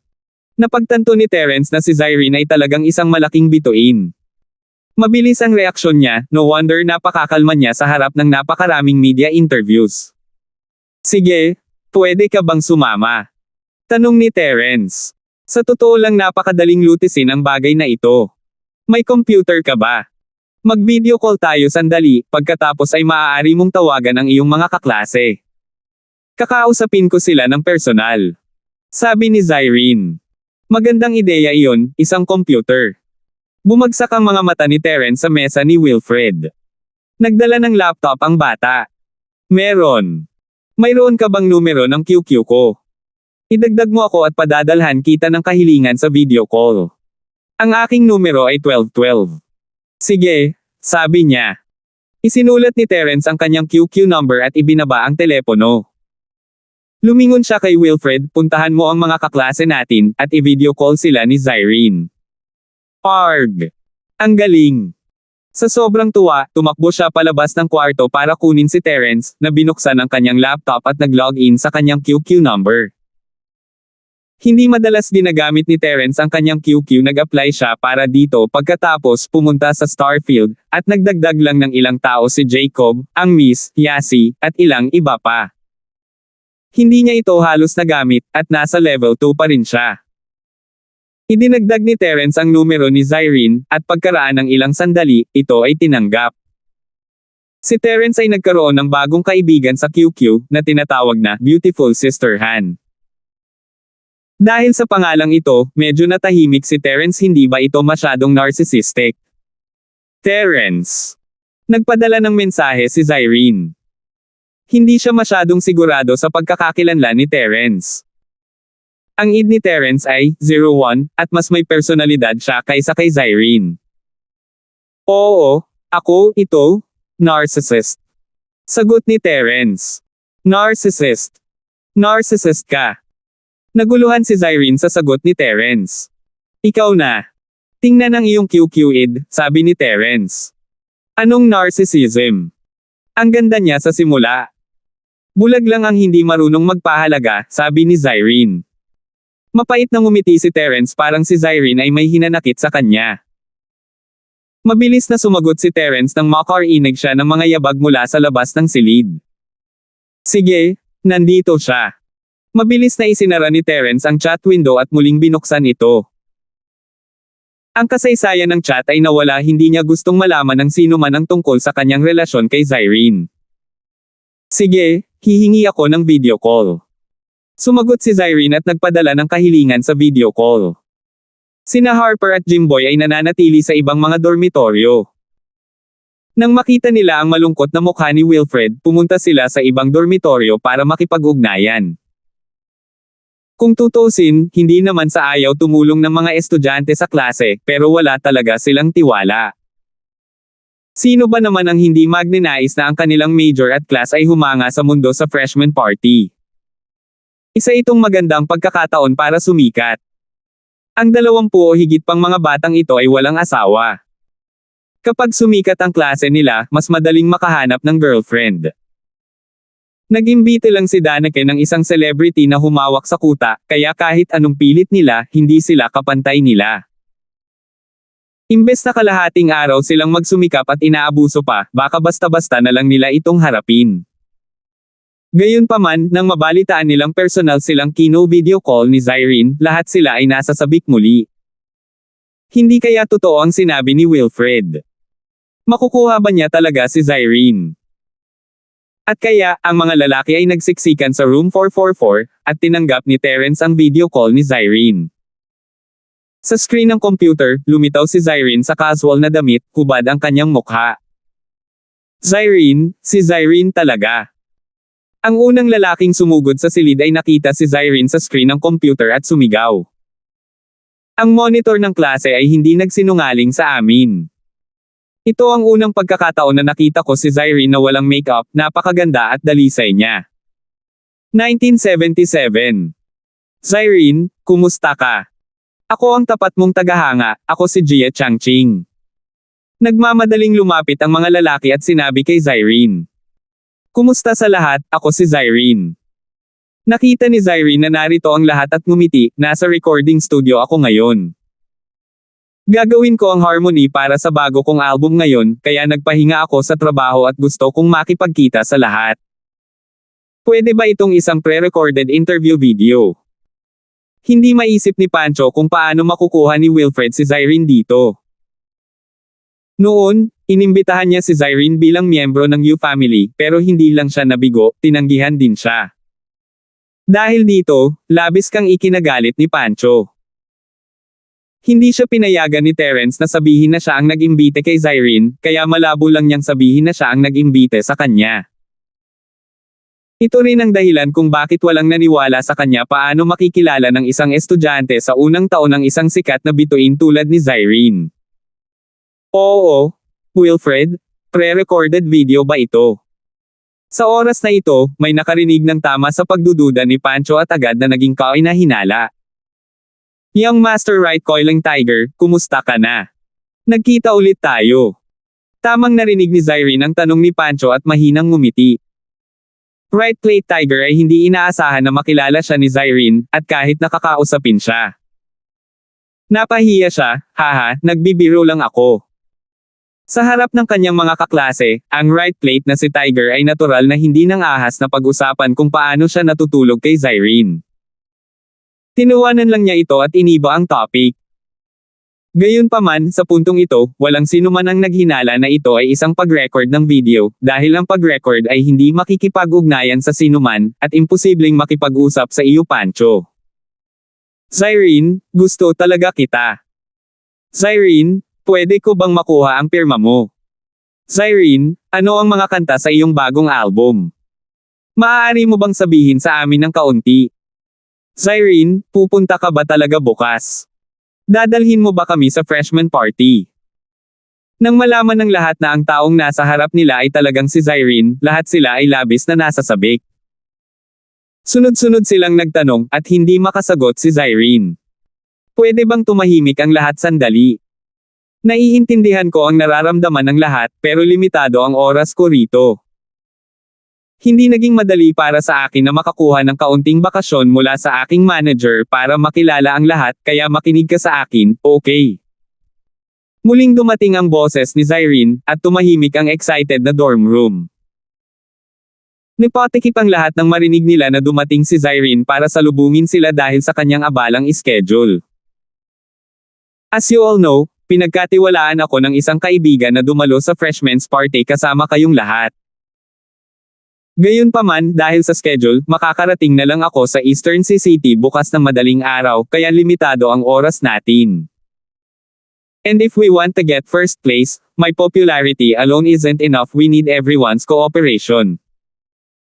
Otherwise, kahit nasa stage ako, hindi tayo makakakuha ng mataas na score kung hindi tayo magkakatrabaho ng maayos, di ba? Nagpatuloy si Zyrene. Tumango ang lahat bilang pagsang-ayon. Kaya, sasabihin ko sa lahat ang kantang kakantahin ko. Lahat, paki-practice muna ang harmony part. Pagpunta ko bukas, kailangan mo lang mag-practice ng ilang beses. May tiwala ka bang manalo sa unang pwesto sa akin? Tanong ni Zyrene. Meron. Ang mga lalaking ito ay pawang mga tagahanga ni Zyrene, at kahit na hindi sila, bakit nila tatanggihan ang imbitasyon ng isang magandang babae? At kaya, sa sandaling natapos ni Zyrene ang kanyang pangungusap, lahat ay sumang-ayon. Sige, dahil tiwala ka, kailangan mong magsikap. Kung hindi ako makakakuha ng unang pwesto, mahihiya ako. Nakangiting sabi ni Zyrene. Huwag kang mag-alala, tiyak na magsisikap kami. Isa sa mga batang lalaki ang nanguna upang ipahayag ang kanyang opinyon. Ito ang lalaking tinatawag na Jie Changqing. Kami rin. Sabi ng natitirang estudyanteng lalaki, ayaw magpatalo, nakitang may nanguna. Sige. Ang kantang inihanda ko para sa lahat ay tinatawag na Kwento ng Kabataan. Isa rin yan sa mga kanta na sinulat at ginawa ko na nagpasikat sa akin. Maraming chiming at narration dito, at ang buong kanta ay masasabing isang scene play. Naniniwala ako na alam ng mga nakapanood na ng music video ng kanta noon na kinunan ito sa universidad. Ang gagawin natin ay ibalik sa entablado ang music video ng kanta. Sabi ni Zyrene. Ang mga kwento ng kabataan ay tulad ng sinabi ni Zyrene, ang music video ay kinunan sa isang paaralan, at ito ay isang eksena rin. Ito ay tungkol sa magandang buhay sa universidad, na may pag-ibig, pagkakaibigan, at ang pagmamadali bago ang pagsusulit. Eksaktong epitome ng buhay universidad ang tema ng kanta, at kung ginamit ito sa freshman party, mahirap nang hindi manalo ng award. Sa star effect ng orihinal ni Zyrene, at sa kooperasyon ng kanyang mga kaklase, malamang na magdulot ito ng hindi pa nagagawang sensasyon. Ang susunod na kailangan nating gawin ay maging pamilyar sa kanta at hanapin ang body doubles para sa mga supporting role sa music video. Ang iba ay maaaring i-rehearse pagdating ko bukas. Sabi ni Zyrene. Walang problema, huwag kang mag-alala, Zyrene, ako ang taga-subaybay ng klase, Wilfred, tatapusin ko ang misyon. Tinapik ni Wilfred ang kanyang dibdib sa pananabik. Alam niyang tinutulungan sila ni Zyrene dahil kay Terence, pero tinutulungan siya nito, kung tutuusin. Paanong hindi siya ma-excite? At saka, idol niya ay si Zyrene. Inimbitahan ni Danica ang maliit na junior sister ni Zyrene na pumunta dito para pasayahin siya. Tutal, kilala din niya si Sheena. Gayunpaman, kasama si Zyrene, natural na mas nagustuhan niya ito. Sige, Wilfred, ipauubay ako sa iyo ang rehearsal ng lahat. Sige, magkita-kita tayo bukas. Magiging abala din ako, kaya good luck sa lahat. Sabi ni Zyrene. Sige, gagawin ko talaga ang lahat. Sabay-sabay na sabi ni Wilfred at ng iba pang estudyante. Si Pancho at ang iba pang dalawa ay medyo nababagabag, gusto nilang gumawa ng ilang gulo para kay Terence nang makita nila na siya ay nagtatrabaho para sa kanya, ngunit tila ang gulo ay hindi na problema, kaya't lumabas sila ng silid na ang kanilang mga buntot ay nasa pagitan ng kanilang mga binti. Pagkatapos ng video, ang lahat ng mga medikal na estudyante ay nasa mataas na espiritu, at lahat sila ay humiling na simulan ang pagsasanay kaagad. Na-download ni Wilfred ang music video ni Zyrene ng Mga Kwento ng Kabataan sa internet at pinatugtog ito para makita ng lahat. Nagsimula na rin siyang pumili ng mga kaukulang side character at extra mula sa klase. Kuya Terence, anong papel ang gagampanan mo? Naturally, hahayaan niya muna si Terence na pumili, pagkatapos ng lahat, siya ang nag-imbite kay Zyrene, at tama lang na pumili muna siya. 1978. Oh, ako na ang kukuha ng papel na ito. Tinuro ni Terence ang isa sa mga lalaki sa MV. Ito ay isang dagdag mula sa simula hanggang sa katapusan, nakaupo sa harap ng mesa nang hindi gumagalaw. Extra rin ang babaeng nasa tabi niya, at hindi maintindihan ni Wilfred kung bakit pinili ni Terence ang karakter na ito. Kung tutuusin, marami ang ganitong uri ng cameo, at isa lang sa kanila ang pinili ni Terence. Maliban dyan, marami pang pansuportang papel na ginampanan sa likod ni Zyrene. Kuya Terence, sigurado ka? Extra lang. Nagtatakang tanong ni Wilfred. Hindi ako magaling sa pag-arte. Ang cameo na ito ay sapat na. Sabi ni Terence. Walang gaanong interes si Terence na gumawa ng pangalan para sa kanyang sarili sa party ng freshman. Ayaw niyang pumatol sa mga babae, at ayaw din niyang pumasok sa magagandang libro ng sinuman. Ito ay isang grupong kaganapan, at ito ay inorganisa ni Wilfred. Hindi naman maganda kung hindi siya kikilos. Sige. Walang ibang sinabi si Wilfred pagkatapos ng pagpupumilit ni Terence, paano naman si Melissa? Siya ay katulad ko, gumaganap ng ganitong uri ng menor de edad na papel. Alam ni Terence na hindi si Melissa ang uri ng tao na mahilig sa maraming tao, kaya nagpasya siyang tulungan siya. Wala nang masyadong gagawin si Terence sa rehearsal pagkatapos noon, kaya lumabas siya ng silid pagkatapos magpaalam kay Wilfred. Habang pababa siya ng hagdan, isang figure ang tumakbo ng napakabilis. Kung hindi umiwas si Terence sa oras, nakasalubong niya sana siya. Walang gustong sabihin si Terence tungkol sa ganitong uri ng walang ingat na tao, ngunit hindi niya inaasahan na ang taong ito ay isang taong kilala niya. Terence kuya. Napatingin si Jenny kay Terence nang may pagtataka.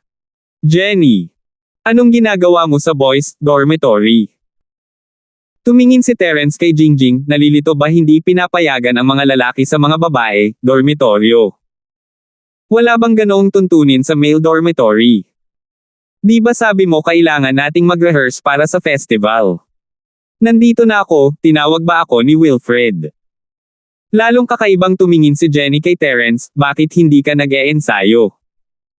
I mean, paano ka nakapasok sa dormitoryo ng mga lalaki? Hindi ka ba pinigilan ng matandang nasa pinto?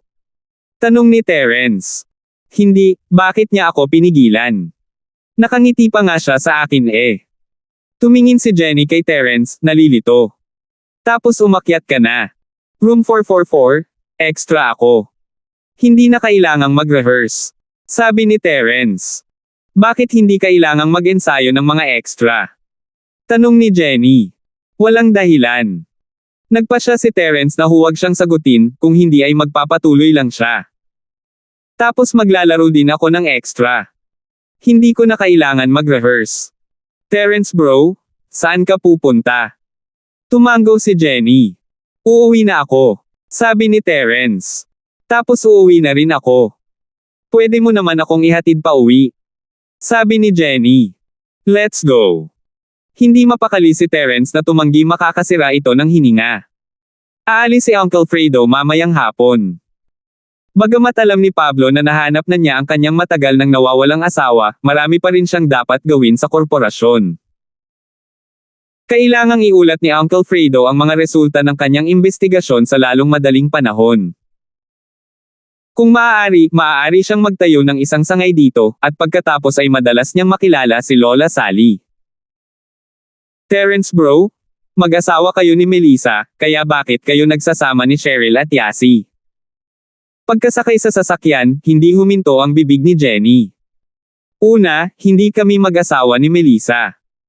Pangalawa, magkasama kami, hindi nagsasama.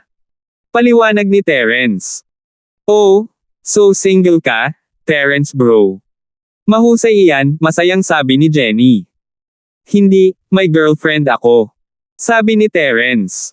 Kung gayon bakit hindi ko siya nakita? Nasaan siya? Tanong ni Jenny. Hindi ito nauugnay sa iyo. Sabi ni Terence. Kung gayon, araw-araw kang nakaupo kasama ni Melissa, at kasama mo sina Cheryl at Yasi. Hindi ba magseselos ang girlfriend mo? Tanong muli ni Jenny. Hindi. Bakit ang dami mong tanong? Kumunat ang noo ni Terence. Marami. Di ba sabi ni teacher kapag may na-encounter kang hindi mo maintindihan, mahihiya kang magtanong. Inosenteng sabi ni Jenny. Pagkatapos ay maaari kang magtanong sa iba. Sabi ni Terence. Magtanong ka sa iba. Sige, tatanungin ko si Teacher Bale bukas kung bakit hindi nagseselos ang girlfriend mo. Sabi ni Jenny. Inilibot ni Terence ang kanyang mga mata. Ang Jenny ba na ito ay may kapansanan? Hindi niya alam kung paano siya nakapasok sa universidad, pero parang siya mismo ang nagbayad. Ipinarode ni Terence ang sasakyan sa harap ng villa at bumalik sa sarili niyang villa, hindi pinansin si Jenny. Nagagawa niya ang anumang gusto niya. Hindi na inabala ni Jenny si Terence at bumalik sa villa. Terence, bumalik ka na. Si Uncle Fredo ay nag-iimpake sa sala, handa nang bumalik sa Starfield. Uncle Fredo? Bumalik ako para tingnan kung may maitutulong ako, sabi ni Terence. Wala lang, ang cultivation method ni Uncle Fredo, nagsimula na siyang mag-cultivate. Siguro dahil nag-cultivate na siya dati, pero nakabukas na ang meridian niya, kaya napakadali para sa kanya na mag-cultivate ng chi sa pagkakataong ito. Kaunti lang ang spiritual energy dito, kaya napakabagal ng cultivation. Terence. Medyo napahiya si Uncle Fredo. Kahit na ang kahilingang ito ay medyo biglaan, ikaw lang ang makakatulong kay Sally na mag-level up sa lalong madaling panahon. Mapait na napangiti si Terence sa sinabi ni Uncle Fredo. Uncle Fredo? Hindi naman sa ayaw kong tumulong, medyo espesyal lang ang arts ng House Sullivan practitioner, maaari lang nilang ma-absorb ang chi ng mundo para sa cultivation, at hindi ko siya papayagang gamitin ang chi ko. Kapag nagawa ko na, baka maging katulad ni Lola Sally si Chi. Paliwanag ni Terence, inaalala ang nangyari kay Jelay. Oh, anong ibig mong sabihin? Bahagyang natigilan si Uncle Fredo. Ganito. Sinabi ni Terence kay Uncle Fredo tungkol sa pag-uusap nila ni Jelay sa apartment nito. Woo! Pero parang iba. Ang chi ni Sally ay maaari na ngayong direktang i-convert sa aking chi, ngunit maaari lamang itong i-convert sa aking chi. Kung gayon kailangan mo lang ilipat ang iyong chi sa kanya, di ba? Sabi ni Uncle Fredo pagkatapos ng sandaling katahimikan. Mukhang may katuturan. Lumiwanag ang mga mata ni Terence, si Lola Sally at ang sitwasyon ni Jelay ay malinaw na iba. Ang chi ni Lola Sally ay hindi na maisip ni Terence dahil ang kanyang chi ay limitado sa chi ni Uncle Fredo. Si Jelay, sa kabilang banda, ay hindi kailanman ginamit ang kanyang chi sa sinuman, at iyon ang dahilan kung bakit siya natatakot sa chi ni Terence na maasimilasyon ang kanyang chi. Sa pag-iisip na iyon, tumango si Terence. Kung ganoon, maaari ko itong subukan. Maaari ko bang gawin ito ngayon? Tuwang-tuwang pinunasan ni Uncle Fredo ang kanyang mga kamay pagkatapos pumayag ni Terence.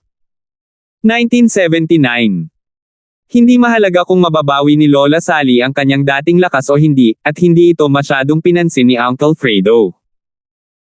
Ang inaalala ngayon ni Uncle Fredo ay kung kailan niya mabawi ang kanyang mga alaala.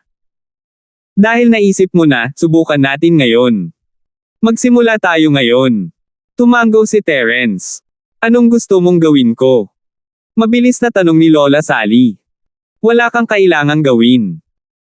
Gamitin lang ang paraan ng paglilinang ng iyong puso at i-absorb lang ang espiritual na chi mula sa langit at lupa tulad ng karaniwan mong ginagawa, sabi ni Terence. Sige. Mabilis na tumango si Lola Sally para ipakita na naiintindihan niya. Si Terence, sa kabilang banda, ay humawak sa pulso ni Lola Sally at nagsimulang i-channel ang unang yugto ng sining ng Dragon Mastery. Gayunpaman, ang pamilyar na pakiramdam ng chi na dumadaloy sa katawan ni Lola Sally mula sa kanyang kamay ay hindi nangyari. Tila walang daloy ng chi sa kanilang dalawa, na labis na ikinalito ni Terence. Granny Sullivan, hindi mo ginamit ang iyong panloob na lakas. Tanong ni Terence, nalilito. Gumagana ito. Tumango si Lola Sally at sinabing, ipinaikot ko na ito, ngunit hindi ko makuha ang anumang espiritual na enerhiya mula sa iyong katawan. May hindi tama. Sumimangot si Terence at nagpatuloy sa pag-channel ng sining ng Dragon Mastery, na ginawang chi ang kanyang chi bilang chi ni Uncle Fredo, ngunit wala pa ring gumagalaw. Para bang hindi maabsorb ni Lola Sally ang alinman sa chi na ito. Ayon sa nakaraang sitwasyon ni Terence, hindi na niya kailangan pang gamitin ang sining ng Dragon Mastery para i-convert ang kanyang chi sa isang partikular na uri ng chi. Hanggat ginamit ng tatanggap ng chi ang sining ng kanilang practitioner, ang sining ng Dragon Mastery ay automatikong magko-convert ng chi sa chi na kailangan ng kabilang partido.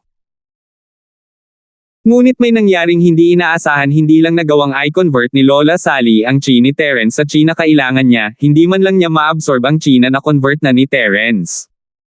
Wala pa rin. Umiling si Lola Sally at sinabing, "Ano ang nangyayari? Na-convert ko na ang chi ko sa parehong chi ni Uncle Fredo, ngunit hindi pa rin ito ma-absorb ni Lola Sally." Nakasimangot si Terence. Medyo kakaiba. Ang pinanibik ni Uncle Fredo ay nauwi sa isang ulong puno ng mga katanungan. Ito ang unang pagkakataon na nakatagpo si Terence ng ganito. Ginamit niya ang pamamaraang ito ng pagtulong sa iba na mag-level up noon, at hindi ito kailanman nabigo sa kanya.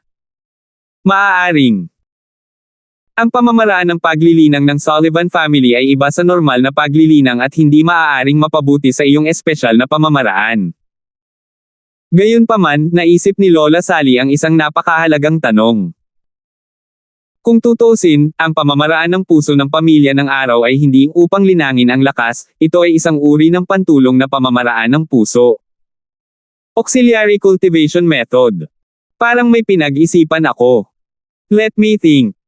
Sinabi yun ni Terence, ngunit talagang hinahanap lang niya si Elder George upang kumpirmahin ang kanyang mga hinala. Nagkunwari siyang malalim ang iniisip, ngunit ang totoo ay iniisip niya, "Elder George, anong nangyayari? Bakit nangyari ito? Hindi ba ang tunay kong chi ay isang all-purpose true chi? Bakit hindi ito epektibo sa Granny Sullivan?" Si Uncle Fredo at Granny Sullivan ay hindi nang ahas na gambolain si Terence, tahimik na nakaupo sa gilid. Hindi masyadong nagulat si Elder George sa tanong ni Terence.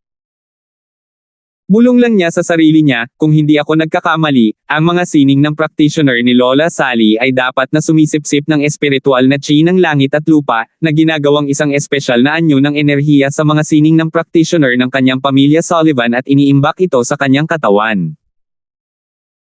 Ang anyo ng enerhiya na ito ay maaari ding mabago sa purong enerhiya na magagamit ni Uncle Fredo sa pamamagitan ng mga practitioner ng araw at pagkatapos ng sa pagiging natatangi ng mga sining ng kanyang practitioner, maa-absorb lamang niya ang espiritual na chi ng langit at lupa, at hindi direktang ma-absorb ang dalisay na enerhiya na iyong binago. Ngunit paano direktang ilipat ng ibang tao ang nabagong totoong chi? Kung ganoon nga, maaari ba akong direktang mag-transform sa espesyal na anyo ng enerhiya ng Granny Sullivan? Tanong ni Terence. Natatakot ako na hindi rin ito gagana. Ang auxiliary type na mental cultivation na pamamaraan ay iba sa normal na internal cultivation na pamamaraan. Ang kanyang mental cultivation method ay dapat lamang na ma-absorb ang spiritual chi ng langit at lupa. Ito ay dapat ang pinaka-primitive na espiritual na chi ng langit at lupa. Hindi pa ito napagbago, na siyang purong enerhiya sa Jade Pendant. Sa sandaling ito ay hindi na ma-absorb. Katulad mo, sabi ni Elder George, maaari mong ilipat ang chi sa iba, ngunit ang iba ay hindi. Ako. Okay lang ba ang akin? Ang pure chi ni General Weiwo at Skybolt Pig ay pareho sa pure chi sa katawan ko, magagamit ko ito. Sabi ni Terence. Ibang tao ang sinasabi ko. Sinabi ko bang mga espiritong hayop? Mag-ingat, tao ito. Sabi ni Elder George, walang imek. I see. Si Terence ay medyo napahiya, sa madaling salita, maliban kung si Lola Sally ay maaaring sumipsip ng espiritual na chi ng langit at lupa o purong enerhiya, hindi na siya maaaring gumamit ng anumang iba pang paraan upang mapabuti ang kanyang lakas. Iyon ay dapat na ang kaso. Siyempre, maaari mong hayaan akong pag-aralan ang pamamaraan ng paglilinang ng pamilya ng araw, at mag-iisip ako ng iba pang mga paraan. Sabi ni Elder George. Imposible sa ngayon. Tumango si Terence. Ang pagbabawas ni Elder George ay katulad sa kanya, ngunit hindi ito sinuri ni Terence ng lubusan gaya ng ginawa ni Elder George. Ipinaliwanag ni Elder George ang teorya sa likod ng sitwasyong ito, ngunit nahulaan lamang ni Terence ang resulta. Binuksan ni Terence ang kanyang mga mata at bumaling kay Uncle Fredo. Kung hindi mali ang aking hinuha, ang paraan ng paglilinang ng isip ni Lola Sally ay dapat na sumipsip ng espiritual na enerhiya ng langit at lupa, ibahin ito sa isang espesyal na anyo ng enerhiya sa pamamaraan ng paglilinang ng isip ng kanyang pamilyang Sullivan, at iimbak ito sa kanyang katawan. Kasabay nito, ipinaliwanag ni Terence ang mga salita ni Elder George kay Lola Sally at Uncle Fredo.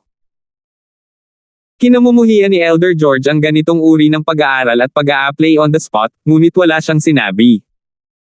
Hindi siya nakialam sa pang-araw-araw na buhay ni Terence at hindi siya mapakali.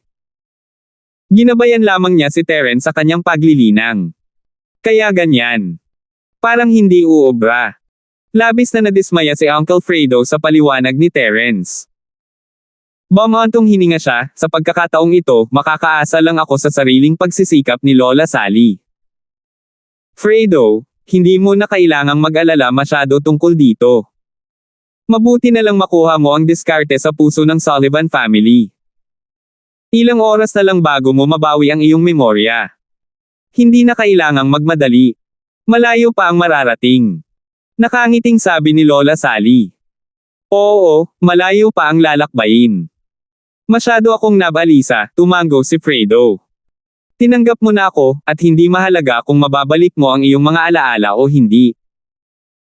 Nakahinga ng maluwag si Terence nang makita niyang nalampasan na ito ni Uncle Fredo at Lola Sally. 1980. Kung wala sa kanyang ulo ang chi ni Lola Sally ngunit sa ibang lugar sa kanyang mga meridian, matutulungan siya ni Terence na alisin ito, ngunit nasa kanyang ulo iyon. Ayaw ni Terence na gumawa ng anumang bagay na walang ingat dahil sa takot na magdulot ng karagdagang pinsala sa ulo ni Lola Sally, kaya nagpasya siyang maging mas konserbatibo at hayaang magsanay si Lola Sally ng mag-isa. Matapos paalisin si Uncle Fredo kasama ang Granny Sullivan, bumalik si Lola Sally sa kanyang silid at nagpatuloy sa paglilinang. Ngayon, maliban sa paglilinis ng bahay araw-araw, ginugol ni Lola Sally ang natitirang oras niya sa paglilinang. Nakahanap na siya ng gagawin, kaya hindi siya masyadong naiinip araw-araw. Pabalik na sana si Terence sa paaralan nang tumunog ang doorbell ng villa. Sino ang darating sa ganitong oras? Hindi si Yasi o ang malaki o maliit na pamilya nag-e-ensayo sila ngayong hapon, at kahit na bumalik sila, magkakaroon sila ng mga susi. Kakaalis lang ni Uncle Fredo, siya kaya. Binuksan niya ang pinto sa villa at nakita niya si Jenny na nakatayo sa labas ng pinto. Anong ginagawa mo dito? May iba pa ba? Nang makita niya si Jenny, medyo nanlumos si Terence. Masyadong clingy ang babaeng ito, at madalas magtanong ng mga nakakalito na tanong na mahirap sagutin. Karaniwang pinapanatili ni Terence ang isang magalang na distansya mula sa kanya. Gusto kong kunin ang property certificate, pwede mo ba akong samahan? Tanong ni Jenny. Kunin mo yung property ownership certificate. You can go and get it yourself, kailangan mo ba ng makakasama mo? Si Terence ay hindi nakaimik, kailangan niyang pumasok sa paaralan, pumunta sa banyo, at ngayon ay bumalik upang kunin ang kanyang sertipiko ng ari-arian. Nasa school ang kotse ko, paano ako makakaalis dito? Sabi ni Jenny. Paf! Nasa school pa ang sasakyan mo, tapos sumama ka pa rin sa akin. Nasisiraan ka na ba ng loob? Hindi talaga alam ni Terence kung ano ang sasabihin. Madaling pakitunguhan. Sabi ni Jenny, kung kukunin ko ang kotse mo, hindi ba ako makakatipid ng pera sa gas? Umuwi ka para lang kunin ang mga pamamaraang ito. Tiningnan ni Terence ang folder sa kamay ni Jingjing, mayroon din siya, mula sa ahente. Gagamitin niya ang mga dokumento para makuha ang titulo ng titulo kapag lumabas ito. Oo, tumango si Jenny. Kung gayon, bakit hindi ka nagmaneho nang alam mong kukuha ka ng sertipiko ng ari-arian? Hindi alam ni Terence ang sasabihin. Wala ka ba sa akin? Nagdadrive ka, bakit ako? Bobo ba ako? Tumingin si Jenny kay Terence, nalilito. Huminga ng malalim si Terence. Hindi ka tanga, tanga ako. Ang tanga ko, okay. Umiling siya at kinalma ang sarili, teka, kukuha din ako ng property certificate. Oh, so kukuha ka rin ng property certificate. Bakit hindi mo sinabi kanina? Medyo na-guilty ako. Grabe, dinadala mo lang ako. Masayang sabi ni Jenny. Ay.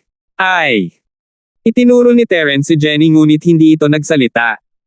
Ang babaeng ito ay mula sa planet Namek, tama ba? Bakit iba ang paraan ng pag-iisip niya sa mga normal na tao? Kaya malamang na hindi sasabihin ni Terence sa kanya kahit na sinabi niya. Tumalikod siya at kinuha ang folder na binigay sa kanya ng ahente. Ayon sa ahente, ang sertipiko ng ari-arian ay magiging handa sa kalahating buwan, at maaari niyang kolektahin ito sa bulwagan. Ang pagsasanay sa militar ay tapos na, at ito ay kalahating buwan na, ngunit si Terence ay hindi nagmamadali. Akala niya ay kokolektahin niya ito sa katapusan ng linggo kapag siya ay libre, ngunit ginulo ni Jenny ang kanyang mga plano. Pagkatapos sumakay sa kotse, inayos ni Terence ang GPS para sa pangunahing bulwagan at nagmaneho palabas ng Central District kasama si Jingjing. Naiwan mo ang iyong sasakyan sa paaralan at hindi mo kailangang alalahanin ito. Tanong ni Terence. Of course I.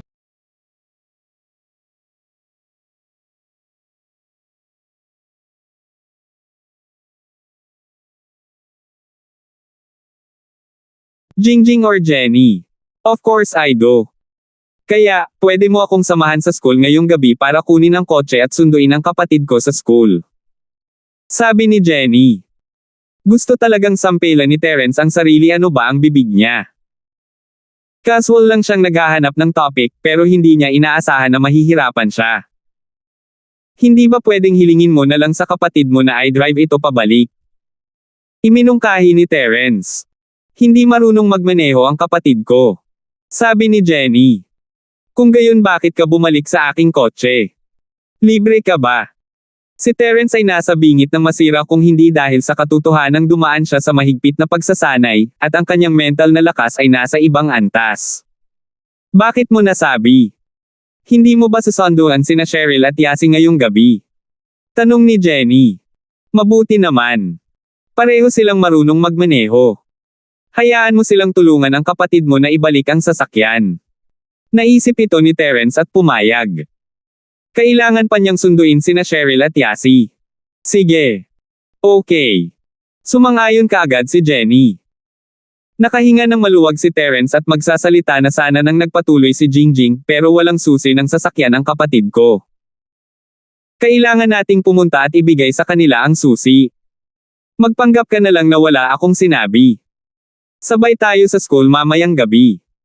Dahil doon, itinikom ni Terence ang kanyang bibig at hindi na nagsalita pa kay Jenny. Natatakot siya na mamatay siya sa galit. Walang masyadong tao sa lobby sa oras na ito, kaya ipinarada ni Terence ang sasakyan sa ibaba at kinolekta ang sertipiko ng ari-arian kasama si Jenny nang hindi nag-aksaya ng oras. Pabalik na sana siya sa villa nang marinig niyang sinabi ni Jingjing, may malapit bang anti-gang palengke? Terence bro? Pwede mo ba akong ilakad? Anong ginagawa mo sa antique market? Tanong ni Terence. Gusto kong bumili ng medicinal cauldron. Sabi ni Jenny. Isang medicinal cauldron. Bakit gusto mong bilhin ang bagay na iyon? Sumimangot si Terence, ngunit tumibok ang kanyang puso. Ang mga cauldrons ay ginamit ng mga alchemist, at bagamat ginamit din ito ng Taoism noong sinaunang panahon, at kung minsan ay lumilitaw ang mga ito sa mga anti-gang pamilihan, bakit kailangan ng isang estudyanteng tulad ni Jenny ng kaldero? Nag-aaral ako ng alchemy. Walang itinago si Jenny at sinabi niya kay Terence ang totoo. Peel refining. Tumalon si Terence, sino itong Jenny? Alam niya talaga ang tungkol sa pagpino ng tableta. Hindi rin kaya siya galing sa isang tagumpay o sinaunang sekta? Oo, hindi mo alam ang tungkol sa pagpino ng tableta. Lalong naging kakaiba ang ekspresyon ni Jenny habang nakatingin kay Terence. Nag-aaral ka ng medisina, pero hindi ka pa nakarinig ng peel refining. Saka alam mo ba kung ano ang alchemist? Mapait na ngumiti si Terence habang tinitingnan ang gulat na ekspresyon sa mukha ni Jingjing. Hindi kaya karaniwan na ang propesyon ng isang alchemist na kahit mga ordinaryong tao ay alam ito. Ang tinutukoy mo ba ay ang maalamat na alchemist sa mundo ng paglilinang? Tanong ni Terence nang hindi nagbabago ang kanyang ekspresyon. Alam mo rin pala ang tungkol dito, Terence bro. Alam ko, ang mga pumupunta sa lugar ni Boss Bale para mag-aral ng medisina ay mga anak ng kanilang pamilya sa industriya ng medisina. Gusto ko lang maging alchemist, kaya nag-apply ako para sa medical major, tumango si Jenny.